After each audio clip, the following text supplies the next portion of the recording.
In the beginning, I worked with Ron, and the jobs that we worked on were very diverse. But each and every one of them was treated with the same amount of respect, whether it was a small backsplash or it was a monstrous home. He always gave me right away a good feeling, I have to say. He was a very easygoing guy. When things would get chaotic, he became even more focused and calm. I remember going into the shop and there'd be some pretty big problems that had to be dealt with. And my dad would turn around in his chair, go back to writing something on his desk. I've never seen my dad freak out or get fired up over anything. Okay? No, because Kevin's gonna need it, Derek. Drink it? No, Kevin's gonna want it. Mommy. All right, watch the cord, Kevin.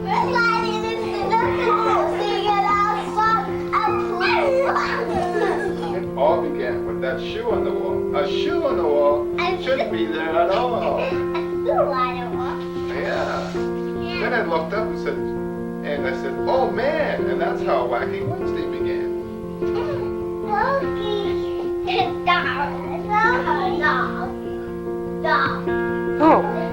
it's you. Ron was always, again, one who was honest.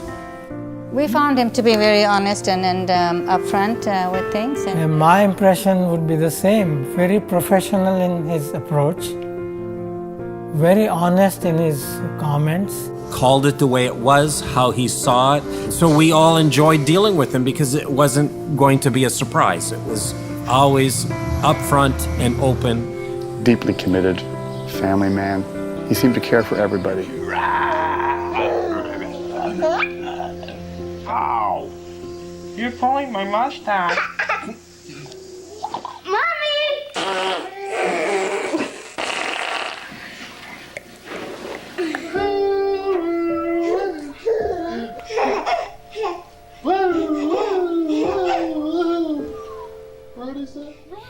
I got an email through from one of the family members. It was seemingly unbelievable. Like, one day you're going strong, and the next day it's like... When I first found out, this was the biggest shock. We felt for their family, and the first question, of course, is that everybody asks themselves is, what's going to happen now?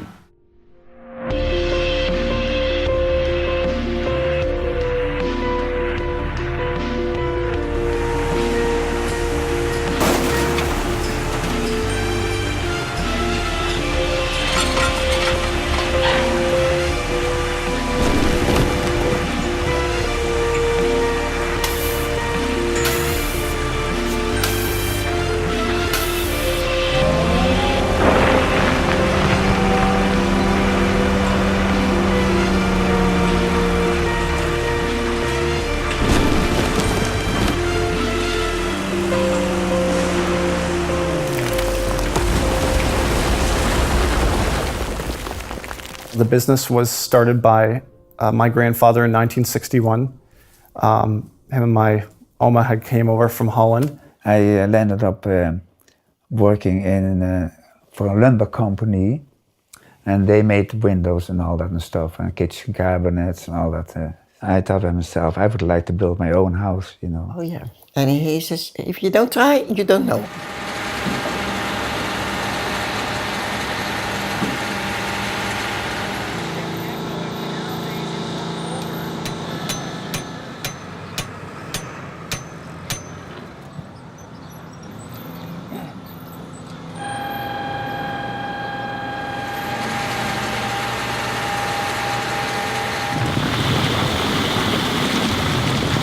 Did you call him when you were doing that one in Burlington, or no? That was Joe.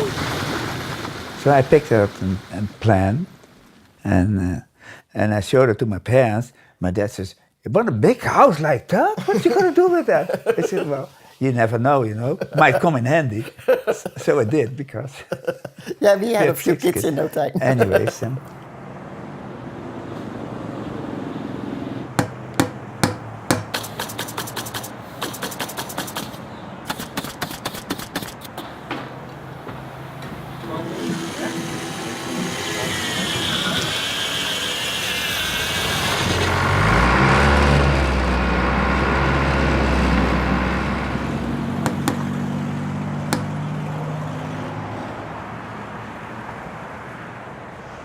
That's the one I built, yeah, right from the start.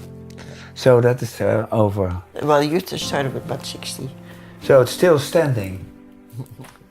So I built it all in my spare time. Yeah. You didn't have in time the evening, to eat. sometimes, most of the time till 12 o'clock at night, you know. And with all my family members were helping. Even my mom was working in the concrete.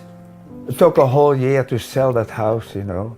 Of course, the profit was nil, you know. In the middle of no nowhere. people come shopping for houses there. Oh, it was so disappointing. And I thought to myself, maybe I should build another one. Maybe then it will go better.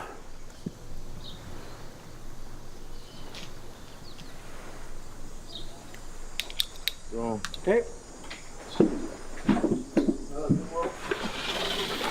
To you.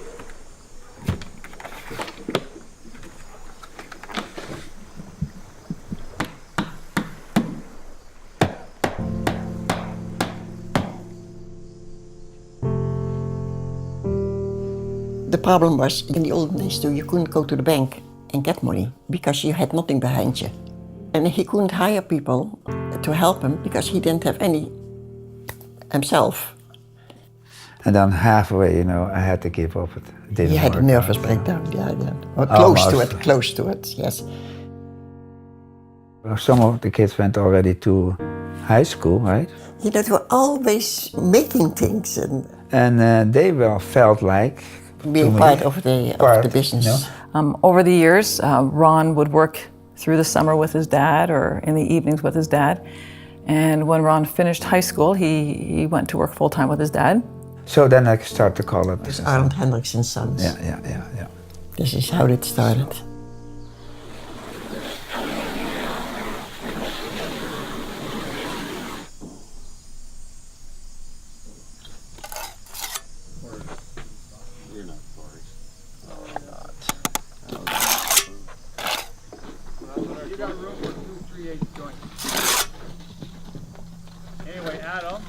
I was proud of my work, always. And proud of the boys. Yeah, I'm proud of the boys, of course, yeah.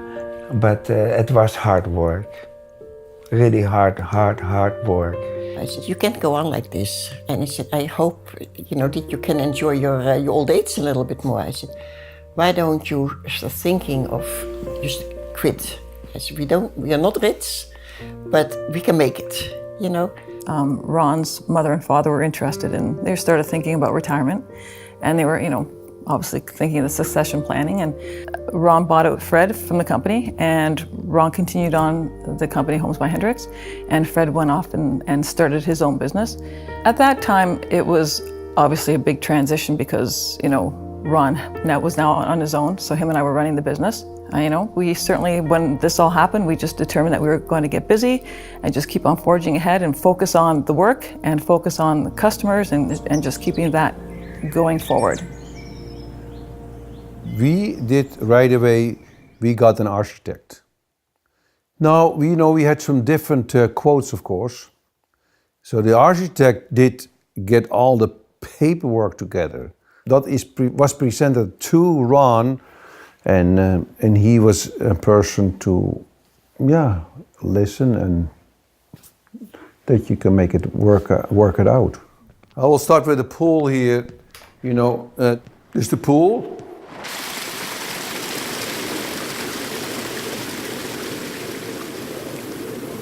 This is the library. We'll go upstairs. So this is actually our more or less a rec room, you know, what people could play if they want. So here is one bedroom, you know.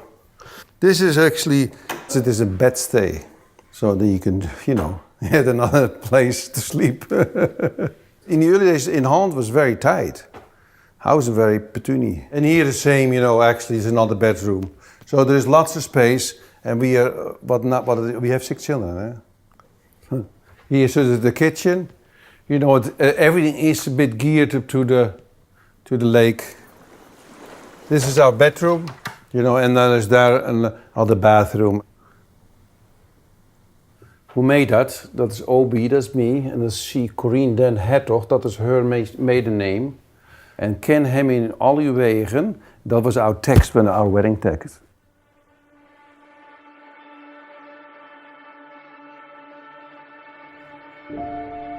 In August of 2012, we had come back from a family camping trip. On the Saturday, and Ron was working on the boat, trying to strap the battery back on the boat. And he was having a hard time figuring out how to work the straps. And then he came in and he said he was tired. He just felt a little off. And then Sunday morning, we went to church, and we were sitting in the very front of the church, and he was sitting there, leaning forward and staring at the priest and like picking at his shorts like this. He was staring. And I asked him, I go, "Are you okay?" He goes, "Yeah, I'm just tired. I'm just tired."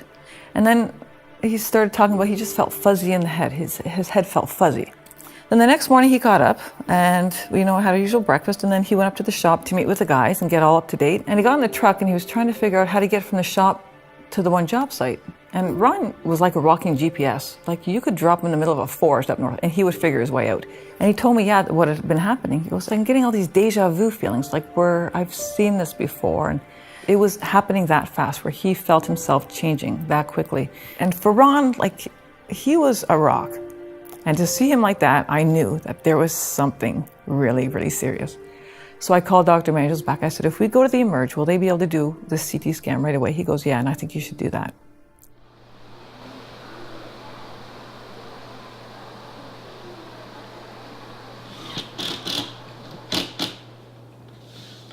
I have to go take a shower after this. I wasn't that close to you.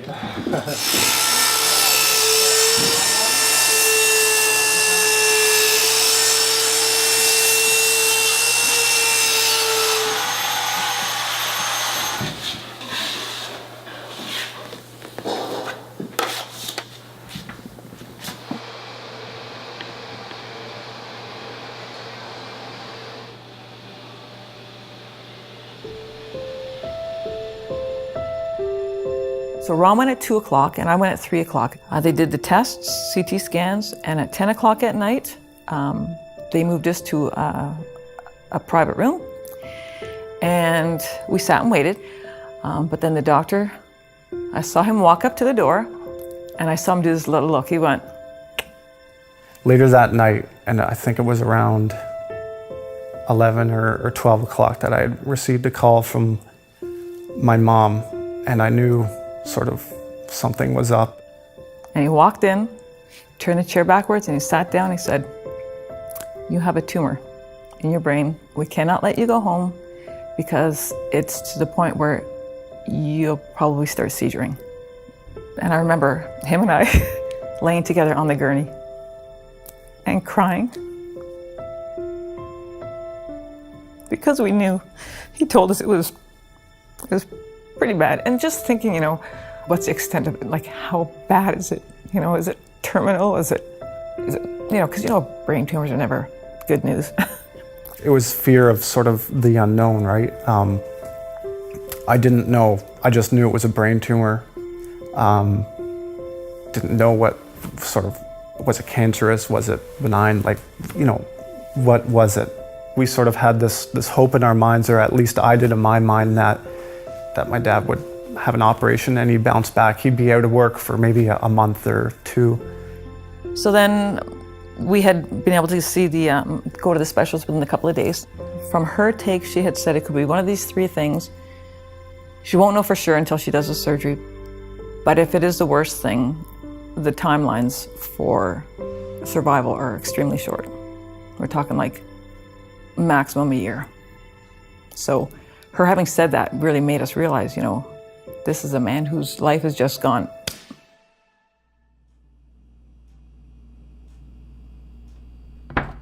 I was working on job site as a site supervisor. Ron was going to start working with him, bring him into the office more, working more towards on pricing and meeting with clients and preparing spec sheets and proposals and things like that.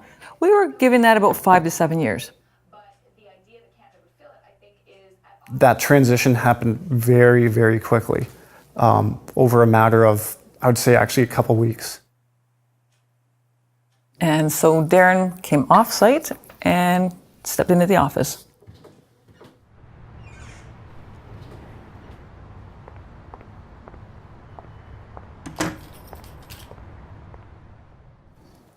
That's interesting.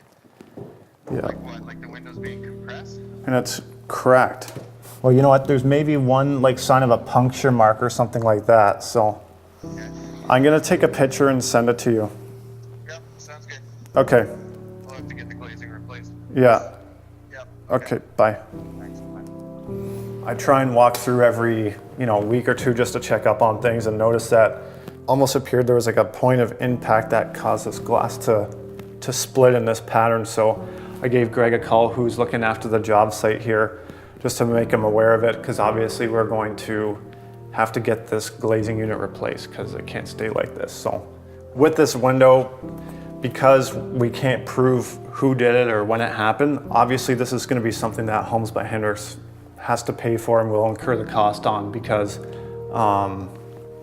it's no fault of the clients, it's no fault of ours, and we can't prove who did it, so we're just going to have to pay for that and pick up the bill on that. So.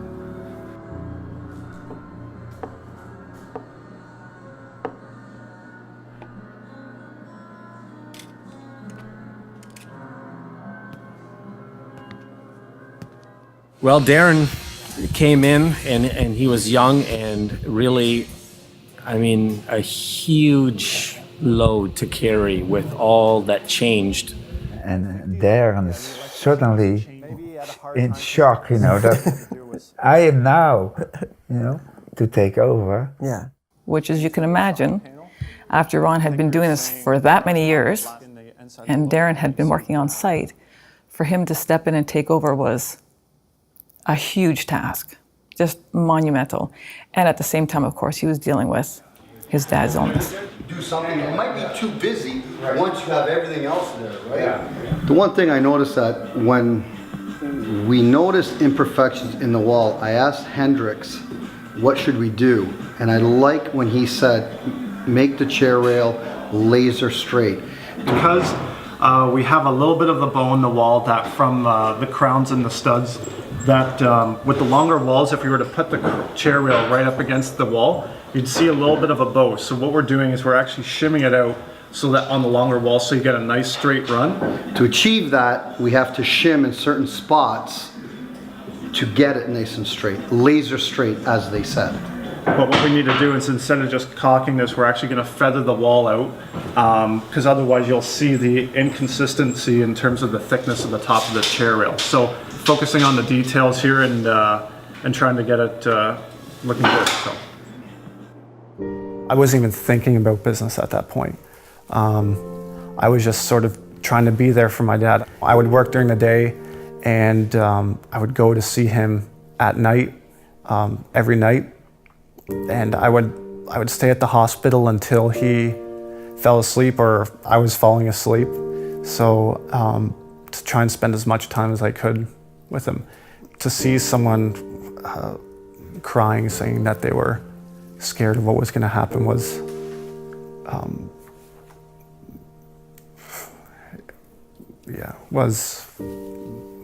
extremely difficult. He had gone through some really obviously changes from that point on, showing that he was, nearing the end.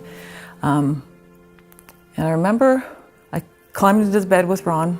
I was lying there with him thinking, it's not going to be very much longer that I can hold him. And then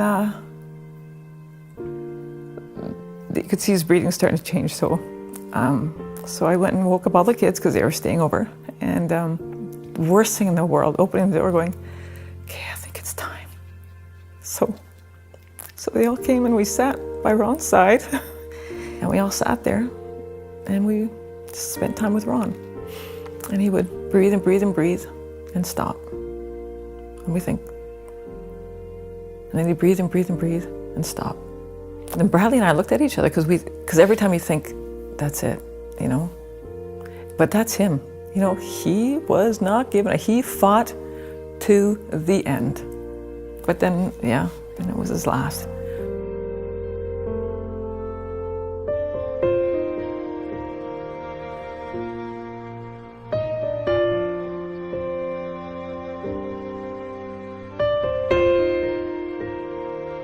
For the longest time I thought, there's going to be a reason why this crazy thing happened. And I kept on waiting and waiting for an answer, an explanation of why something so ridiculous could happen. Somebody that was so full of life and so young and so vibrant, and I kept on waiting for a reason, and and it never came.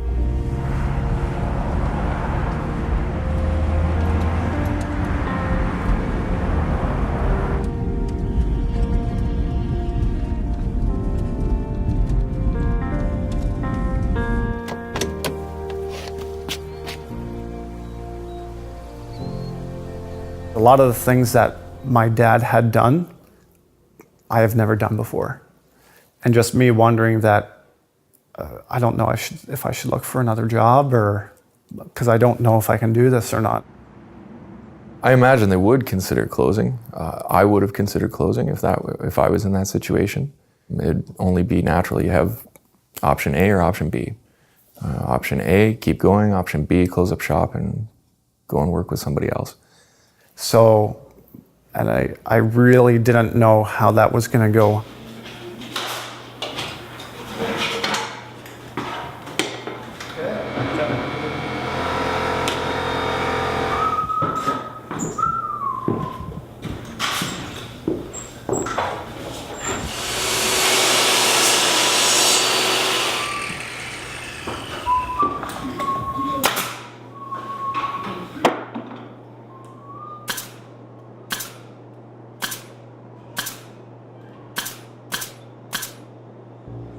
He went through that phase where he thought, okay, am I going to be able to do this? Number one, can I? And number two, do I want to? I did not want to see anything happen to the business at all, like both my mom and I or anybody. I knew of the challenge that the company was up against with Ron passing away, and I knew there were certain struggles that they were going to have.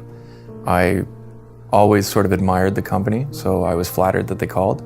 I think my biggest fear was the risk that I was taking. I was going from an established company that was doing okay, doing quite well, to a company that was in a bit of turmoil.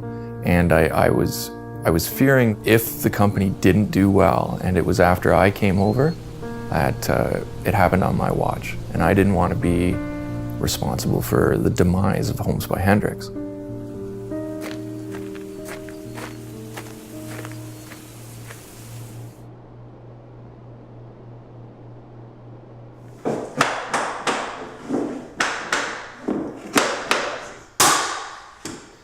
But I thought about this, and I talked about it with my fiance.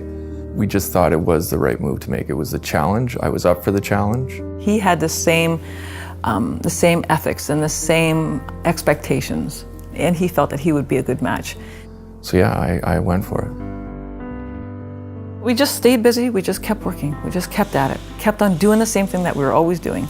We were being very frugal. We were being very efficient. The guys in the field were doing the same thing. We have to just be careful because we don't know where this is going to go. As difficult and challenging as I knew it was going to be, my primary motivation to maintain that, what my grandfather started and built up and what my dad carried on and continued to build up. It's just through an appreciation and a show of respect for, what Arnold had started. And for sure, Darren looks at, what his dad had done. He didn't want it just to all go away. Like, there was so much of his life is in this business and in the homes he builds and in all the projects that he's done. There's so much life everywhere. The way that we'd like to carry on my father's legacy and the history of Homes by Hendriks is sort of how we made the decision not to change how we do things.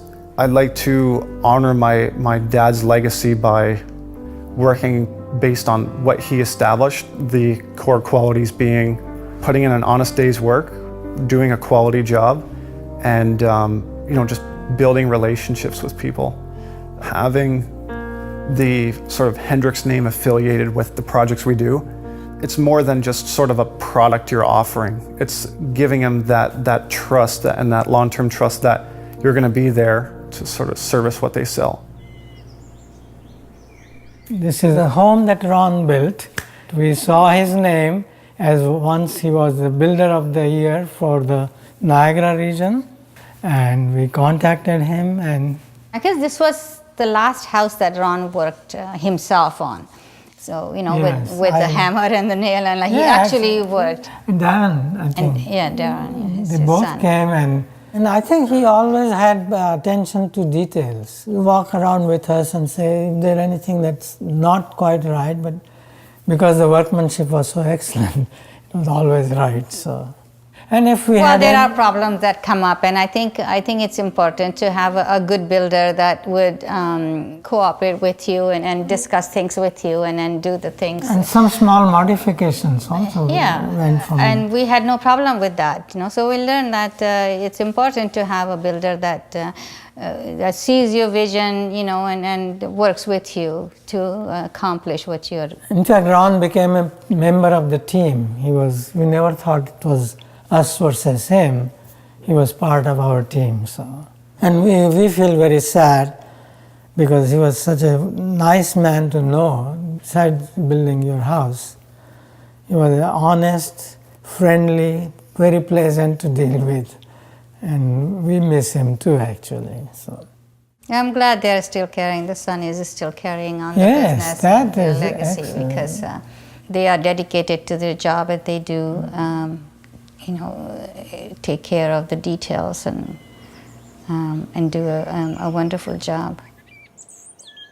Well, the company, when I joined it, had their worst year on an emotional level, of course, because they lost the cornerstone of their company. But they also did not have a good financial year. Our accountant did tell us that apparently it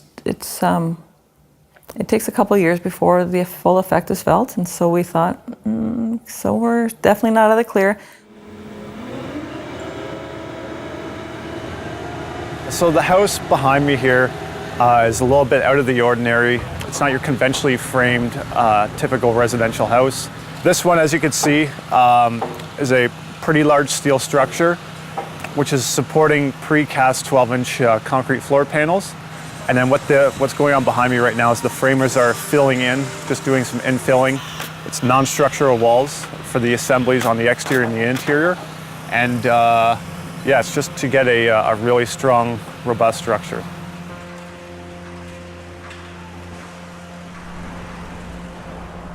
And as time went by, we saw that, you know, the phone kept ringing. In the next 2 years after that, they've had their best 2 years in sales on record in the 50-year history of the company. So it really speaks to what Darren and Yvonne have done for the company. I'm extremely proud of him. He has blown everybody away with how quickly he's learned and how quickly he stepped into the position. Darren really changed after Ron passed away. He became a man, you know. He said to himself, I can do it.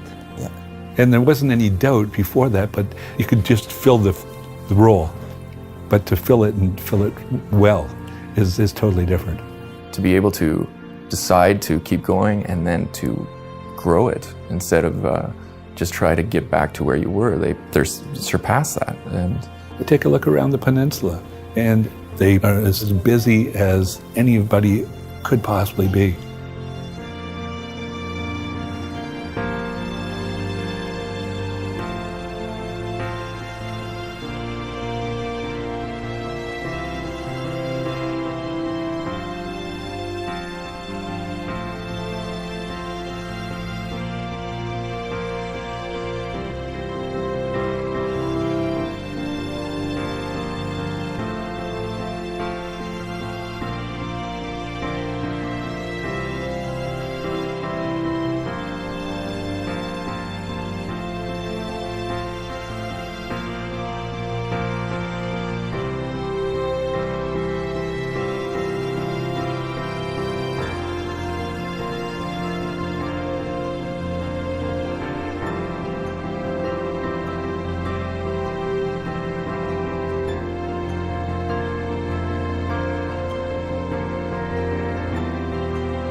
The influences that Ron had on the family over the years is something that the family still holds very dear.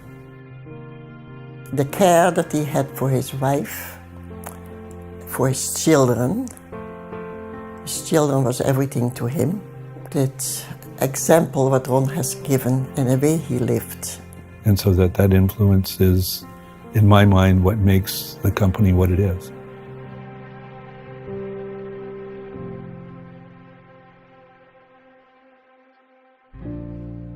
He never understood the impact that he had on people. Like, he just did it because he enjoyed doing things. He didn't really think about it. He didn't bother to worry about it. He was just enjoying his life and doing the best that he could with his life. And so at the funeral, I will never forget this. We were sitting outside waiting while everybody was gathering, and we weren't really paying too much attention. And myself and the kids came into the church, and we were standing behind Ron's casket. And as we walked into the church, all you could see, this church was full. There was not a single space left. People were along the walls, 2, 3 deep. Every single seat in the church was full. And it was incredible. And I looked down at Ron and I said, now do you get it? The impact that you've had